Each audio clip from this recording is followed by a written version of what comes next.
So, my story is going to be slightly more heavier if I wanted to spot the film, so I wouldn't be last, because if I'm last and you guys can leave, and I think it would be kind of sad, and that's not going to be a good thing. Yeah, I think you've actually heard this story before. So, this one is called Life Without Tornadoes.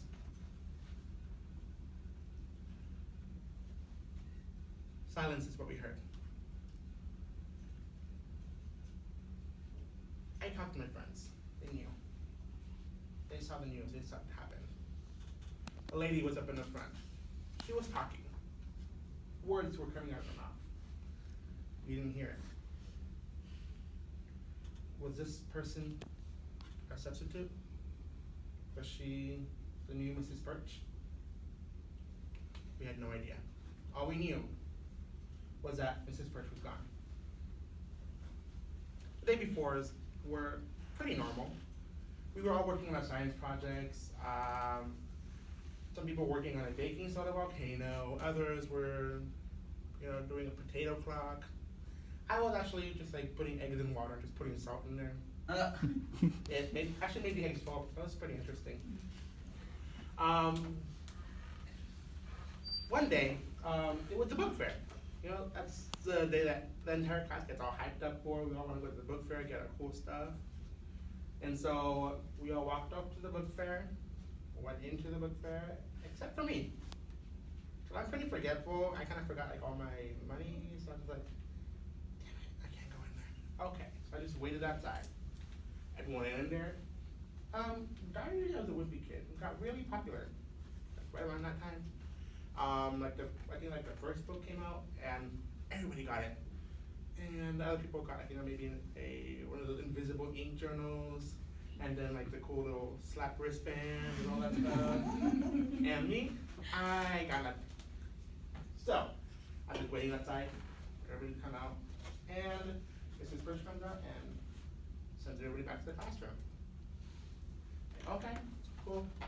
I'm not upset, but it's my fault. I forgot. I didn't ask for money. I didn't do this. I didn't do that. So everyone went back into the classroom, and as I was about to go into the classroom, Mrs. Birch, my teacher, grabs me and says, "Hold on, Michael. I noticed you didn't get anything from the book fair," she said. And I said, "Nope, I didn't. I forgot." But then she says, "Well, I got you something." Like, what'd you get me? I didn't really care because it was a big deal to get something from the book fair. So I was good. I'm like, yeah, I'm sure. What is it? And so she pulled up this little tiny trinket, kind of like an hourglass, sort of. And it's like, oh, cool, thank you. What is it? And then she just shakes it, and inside a tornado starts to form inside of it, and there's a little farm in the bottom, and it's like blows right through the farm. Like, wow, that's so cool. So I get the little trinket, I start shaking it all day. I'm like, thank you. And then she looks down at me and just says, that little thing reminds me of you, kind of. You're kind of like a tornado in my classroom. You are kind of messy, but like when you're determined, nothing can stop you. It's like, okay, thank you. I walk into the classroom. I don't know. The other day I also went up to her, everybody's back to doing their science projects, almost done. I walk up to Mrs. Birch again, just like, I had a really important question to ask her, like very important. It was like the mother of all questions. And so I go up to her, "Mrs. Birch, I want to know, why are you a teacher if you have to live in this classroom?" I didn't get it, of course. And so she looked at me, a little bit confused. The smile on her face sort of disappeared for a second. And then she threw her head back and just went.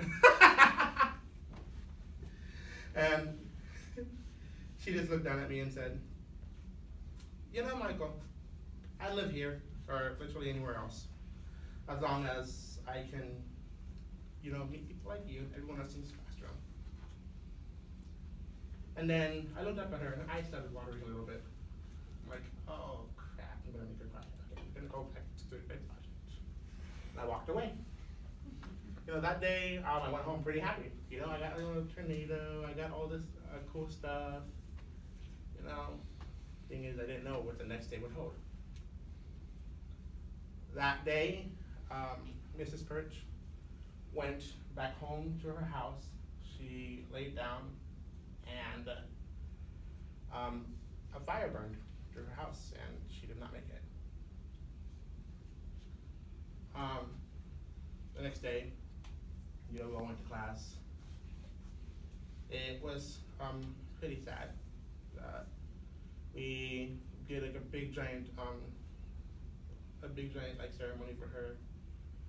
We all had pink balloons, which was her favorite color, and we all went to this big giant field, like 1,000 balloons, and we all just let them go. That day, I was a little bit too sad to go on the bus, and so I decided to walk home. Walking home, had a little trinket in a jar, and I was pretty angry, and so I just threw it really far. And at the last second, a light shone through it, and a tornado formed. And then it shattered on the grass,